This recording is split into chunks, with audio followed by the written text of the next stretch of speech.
Okay, so I'm going to be doing more of these. This is another Nick solo episode. I have something I've been wanting to talk about for a while, and I figured I could start releasing more of these. I have a lot of thoughts in my head, and after reviewing this last episode of me and Sean at Formula One Philosophy at YouTube, Formula One underscore philosophy at Instagram, Formula One Philosophy Pod at gmail.com or F1 Philosophy Pod at gmail.com for any questions that you have. But yeah, after, like I'm saying, after reviewing the past episode at Singapore, the bad, I realized I just yelled at Sean trying to get some points across there in my head. And I figured this is what I had solo episodes for, to just do quick, short, concise episodes, to just talk about things that are on my mind, conspiracies I see in the Formula One world, or bullshit that I see happening. So I figured I would just do this quick episode today to outline the situation I see at McLaren. We're coming up on the last half, or the last quarter of the season. The first quarter was dominated by Oscar Piastri.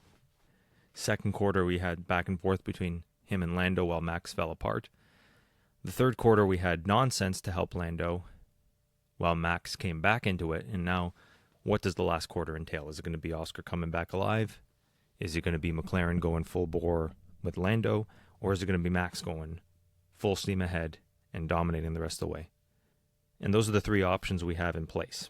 So this episode, as you'll see, is entitled McLaren's Running Out of Options in Time.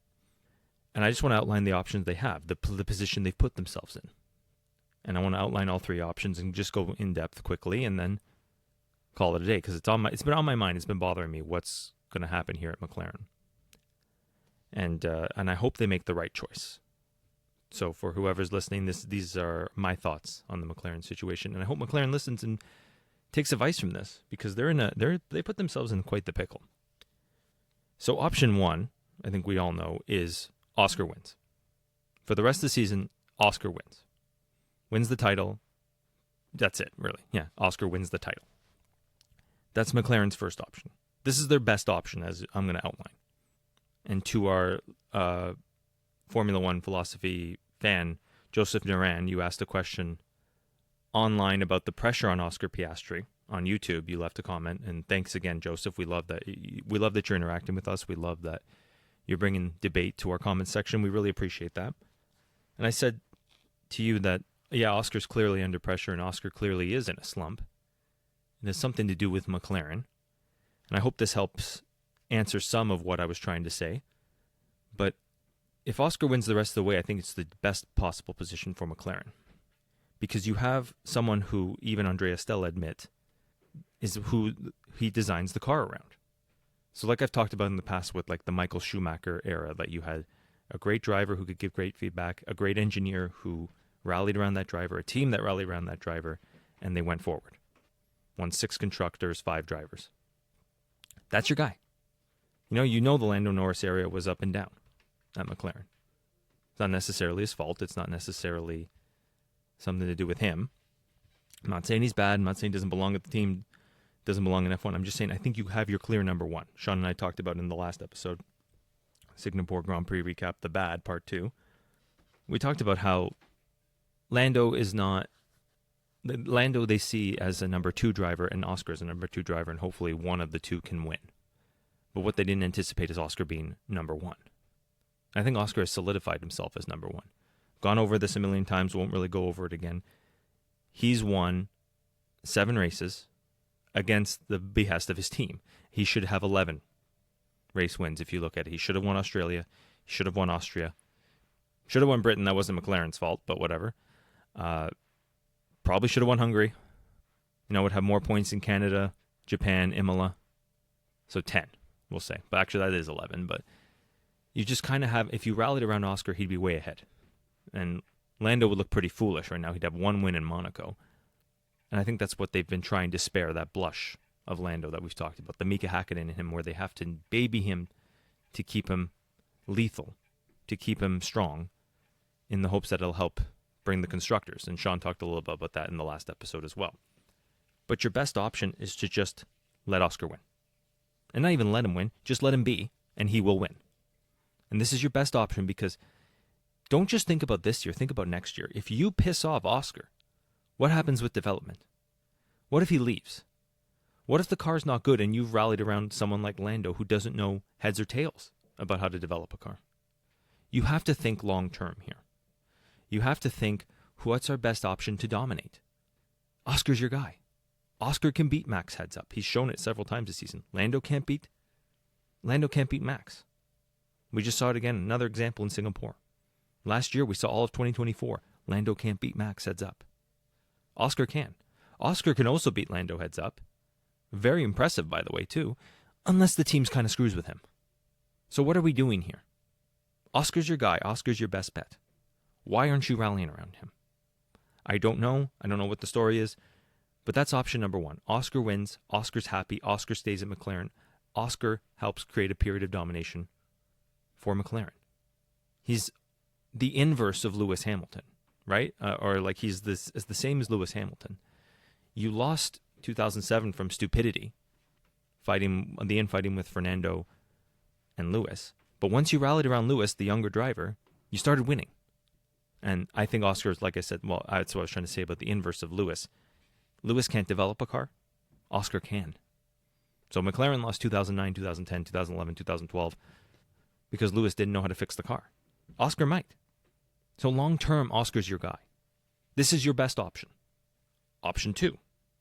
Lando wins. Does Lando really win in that case? We look back throughout the season. We look back and see what could have been, how much he was helped. You piss off Oscar if Lando wins. There's a good chance you lose Oscar if Lando wins. And you don't have this lethal constructors force because Oscar says, okay, this team doesn't support me. I'll go somewhere where I am supported. And also, it's in the back of Lando's mind if he wins. Did I really win, or did I get a whole bunch of help? Did I win because the team helped me win and held Oscar back? And I think that destroys his psyche. Long term. He's not Sebastian Vettel in the sense of someone who just... And once again, Sebastian Vettel was better than Webber even in 2010 when he snuck the title. Throughout the season, Sebastian had more wins. Sebastian had a lot of crappy races, up and down races, unreliability from the Red Bull. Fights with his teammate, unfortunately, where he DNF'd, like in Turkey, kind of screwed him over. He had to sneak the title because of that nonsense. Lando doesn't have that.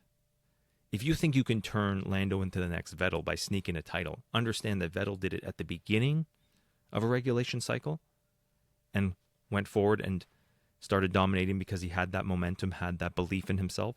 Lando's at the end of a regulation cycle. If he wins and then the car comes out bad, are you confident that he can help you raise it up?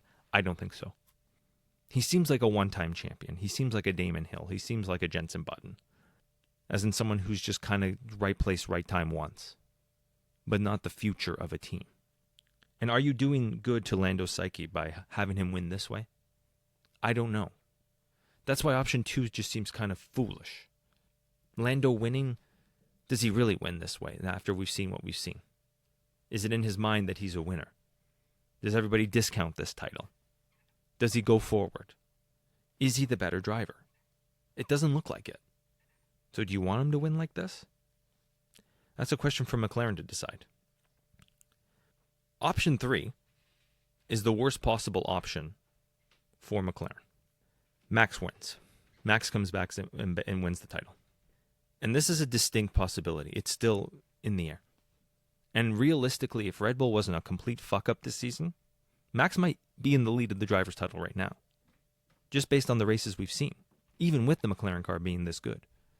Were there instances like in Britain, they messed up the setup. Belgium, they got unlucky with the red flags. Spain, they threw away at least 15 points. Australia, Red Bull threw away a win by not pitting Max a lap after McLaren, who was clearly struggling, came out and was slipping around. Max could have came out in the lead, won the race behind the safety car. There were Bahrain, China, just a lot of bad pit stops. There was a whole bunch of things that Red Bull did this season where you add up all those points. I think Max is only like 15 points behind Oscar. It's a damn shame. It's a damn shame. But that still can happen. Max is only 63 back from Oscar, and McLaren has made it clear that they're not rallying around him yet. So Max can catch Oscar, and he could catch Lando in the process. because Lando clearly is just falling back on the car. He's not winning races. Neither is Oscar. But Lando can't even beat Max straight up right now. So Red Bull's clearly figured out something with their car. Lando can't match it, and Oscar's struggling because of what you've done to his psyche.